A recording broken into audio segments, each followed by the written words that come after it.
three types of loneliness, and then BD can chime in. And then I'm done with this part of this message, okay? There's situational loneliness, developmental loneliness, and internal loneliness. Situational, developmental, internal. Situational loneliness occurs when there are changes in your life that causes you to feel isolated or alone. Thankfully, this loneliness often gets better with time as you adapt to your new normal. This happens when you move to a new city, when you move to a new area, when you've been elevated at a new job. Situational loneliness is where you get to a new place and you're like, I've never been here before. People here don't quite understand me yet. I have to start all over again. And sometimes that situational loneliness gets deep rooted because maybe you might not meet nobody you'll meet people, but you may not meet a friend until months or a year in. Right. Situational loneliness is when you come into a new place and you're like, nobody understands me. I'm not there. But it doesn't matter where you go in life. God knows you. You got to be able to have such a friendship with God that is transferable to any new situation. See what I'm saying? When you got a relationship with God, when you get to a new job, it transfers. Right. As a human, I understand. So we're not talking about, we completely understand being a human is complex. That's why the definition says unique and complex situations. But God understands our complexities, and he's the one that made us unique for every unique situation. So when we understand that, no matter, we cannot make the excuses, well, I'm in a new city and I've been here for a year and haven't met nobody, but haven't you met God? Mm. Even though you are in a new place, God should not be new to you in that new place. Right. Anything on that, BD? Nope, I do not have anything on that one. You want me to go to, you want me to go to signs of you being lonely because I'm going quick? I'm just joking. I'm joking. Developmental loneliness. Let me make sure I break the definition down some more. Situational loneliness occurs when there are changes in your life. Life is full of changes. Mm-hmm. But if you're anchored in the one that never changes, then it doesn't matter what changes happen in your life, you're still secured. Situational loneliness occurs when there are changes in your life that cause you to feel isolated or alone. No situation, no change should make you feel isolated or alone. Isolation is a blessing by God when God wants to promote you, right? If before there's elevation, there's isolation. You see what I'm saying?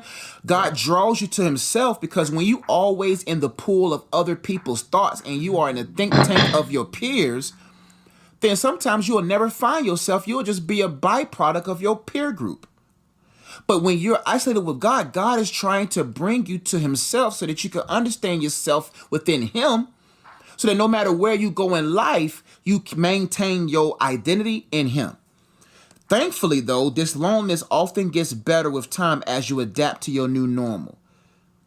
Acceptance helps you adapt quicker. When I know I'm accepted by God and I acknowledge God in everything that I do, it's easier for me to adapt because as a believer, I have the Spirit of God in me that's able to help me think 3 to 4 moves ahead. And plus, you don't want to quickly make new friends in a new situation. You don't want to quickly make new associates in a new situation. See what I'm saying? Developmental loneliness and then internal loneliness. Developmental loneliness is the feelings of being behind. Everybody's getting married but you. Everybody's having babies but you. Everybody's getting promoted but you. Yep. All right? The feelings of being behind. You feel like everyone is moving on and excelling without you. Getting good grades, starting families, getting promotions. Just because, I love the verse that says, the last shall be first, the first shall be last. Let me break that down. Why will the last be first? Because oftentimes when you last, you see everything. When you in the back, you see everything. So everybody who's rushing to be first, all they see is the prize. But those who are last see the process. Oh my goodness. Most people so caught up on looking at the prize that's called marriage, the prize of having children, the prize of success. But when you are in the back of the line, you see the process. Right. So the last shall be first and the first shall be last because the first don't know how to last. Because they haven't endured anything. So yes, let everybody, now if you're behind because of your lack of discipline, then you gotta change. Right. But if you are seeing everybody progressing and you're doing the right things, and sometimes you find yourself feeling bad because they're getting promoted. Do you know how many people got to give up their cheeks to be promoted? Do you know what people got to do to get promoted out here? Do you know what people do to settle for a marriage? Their wedding looks better than their marriage. Don't be with someone that's good at dating but ain't good at marriage. You see what I'm saying? Right. People good daters, but they're not good at marriage because dating doesn't have much responsibilities with it. So just because it seems like you're not progressing like everyone else and you're doing the right things, don't get discouraged. Right. Keep developing yourself and doing the right things because you will be first. Being first doesn't mean anything. I don't want to win one championship. I want to win multiples. I don't just want to be first for a moment. Do you know how many people are first? When you run a track, how many people are in first? But they don't cross the line first. They start off fast. Oh man, you in the back, but you pacing yourself. Right. They're sprinting, but because you pacing yourself, they start falling back and you start going forward. Anything on that, BD? Yeah, you gotta run your own race. It's good you use that analogy because you gotta run your own race. Like they tell you, when you're in a race, when you're sprinting or whatever, you can't look to the left or you can't look to the right because that energy you could use to keep running faster. That's real. Like you can't be looking at what everybody has their own, God has his own path for everybody's life, and different people are going to hit different milestones at different times. And there's a reason for all of that. So if you're looking around, oh, they're having a baby, oh, they're married, they've got a family and I don't. Why not? I feel lonely because, I'm feeling like I'm not hitting milestones at the same time other people are hitting them. You're messing yourself up. You're not trusting that God has that plan for your life and that God has that proper timing for everything that's supposed to happen to you. And like you said, JE, like as far as like if you're not hitting those milestones yet and you feel like you're behind, look at it as a blessing. Mm-hmm. You're going to be able to sit back, watch what other people do. Watch what other people are doing in their marriages and the struggles and challenges that they're going to have, because you're going to have them regardless in a marriage. Yep. But look at some of those struggles and challenges and say, hey, maybe this is something that I can work on, while I'm single, so that when I get married and I come across that struggle or that challenge, I know how to handle it. Watch other people as they have kids. Watch other people, as they hit these milestones and they go through things through life. Your advantage is that you get to sit back and watch and prepare yourself accordingly. So run your race. Don't worry about what other people have or what they're doing or what milestones they're hitting. Run your race and trust that God has the proper plan and the proper timing for your life. Listen, man, the Bible says, watch and pray lest you fall into temptation. It is tempting to look at others, to settle. When you're looking at somebody else, quote unquote, succeed, it's tempting to settle. But the word says watch and pray. Watch and talk to God. That's what you do right now. Watch and build your relationship with God. Watch and pray lest you too fall into the temptation that they're in. And you don't know what you got until you get it.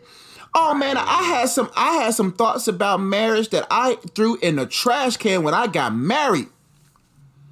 Marriage is a different kind of monster, yo. Mm-hmm. Oh, it looks cute. The dress looks good. He looks good with his boys. Yeah, he cried when you walked down. I had 5 posters. You know what I'm saying? I had the people spell out letters. But when my boys took their planes back home, I got that last voicemail from my mom in regards to me being a single man, saying, son, I'm happy for you. Mm-hmm. After half of my good cake was eaten, that was good cake. The day after we got married, we got hit with the situation. You don't know. See, all marriages are not made the same. Mm-hmm. See what I'm saying? You don't know. What I've learned, what I'm learning now about marriage is how you handle what's thrown at you. Period. That's it. That's it. If you can't handle what's thrown at you as a single person, if you can't handle what's thrown at you at this level of your company, if you can't handle what's thrown at you in the beginning stages of entrepreneurship, what makes you think you're going to handle things up there? If you can't control yourself as a single man, you are not going to be faithful as a married man. If you can't control your emotions as a single woman, you're going to hurt your husband as a married woman. So instead of being sick of being lonely, see the healing balm in your singleness, who is Jesus, who is there to develop you to be able to withstand. Those who are champions, those who last, withstands the process. They're able to withstand what's thrown at them. They're able to take it longer. Who goes out there and gets these terrorists? They don't send Billy Bob, who just made it to the army. They don't send Brandon.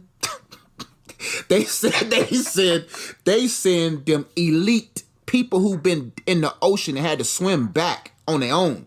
People who had to go through all type of interrogating strategies. They send them because they're able to withstand. But who's the first to Iraq? Not them. Who's the first to Afghanistan? Not them. Who's first to these opportunities? Not them. They don't probably get called much. They get called for special situations. So they could be just like, man, we ain't really got no jobs. We ain't really got to shoot nobody in the face. They probably get called more than that. But anyway, next point. Internal loneliness. This is the one that hurts a lot of people. Internal loneliness comes from a perception of being alone in any and every situation, surrounded but lonely.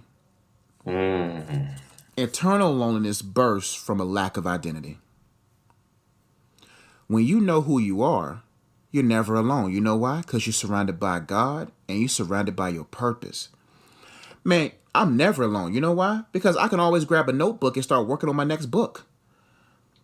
It don't matter if I'm surrounded by a bunch of people. I'm internally loving the opportunity not to be bothered by people. So what I do is I work on my purpose.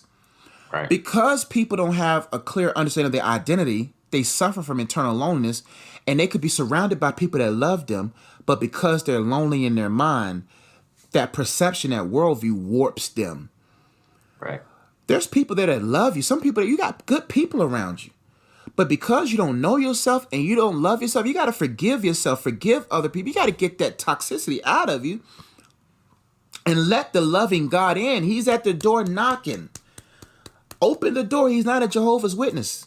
Okay, open the door and let him in. Anything on that, BD? Because that's all I got for today.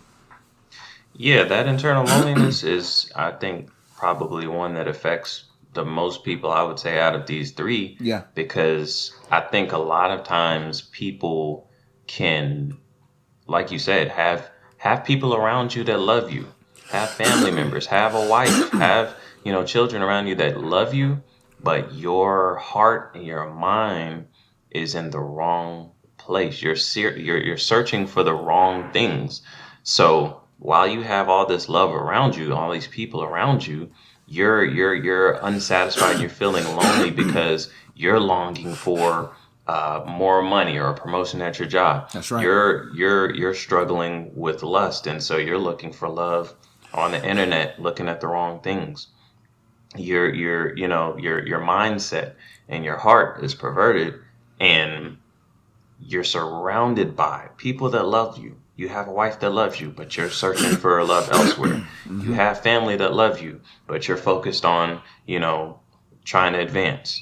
So I think that internal what that creates is an internal loneliness where, you feel like you're on your own and you're fighting and the weight of the world's on your shoulders because you're looking for love and satisfaction out of things that are never going to satisfy you. So, BD, go ahead. I'm sorry. Go ahead. No, that was pretty much it. That internal loneliness right there, that's the one that gets a lot of people, and it's just a frustrating day-to-day experience. You're like, why do I feel lonely? Like, you're not literally lonely. You actually have people around you, but you still feel lonely because you're looking for the wrong things. Sin is a bad friend. Thank you all so much for watching the Good Guys podcast here on my YouTube channel. If you haven't already yet, make sure you subscribe to the Good Guys Podcast here. If you want to enjoy the rest of the content of this podcast, click this video over here. Make sure you hit the bell. Make sure you subscribe, leave a comment, a thumbs up. If you're watching this on Facebook, head over to YouTube right now. Type in the Good Guys Podcast. We'll love to see you over there. Subscribe, hit the bell, leave a comment, thumbs up. We'll see you over there soon.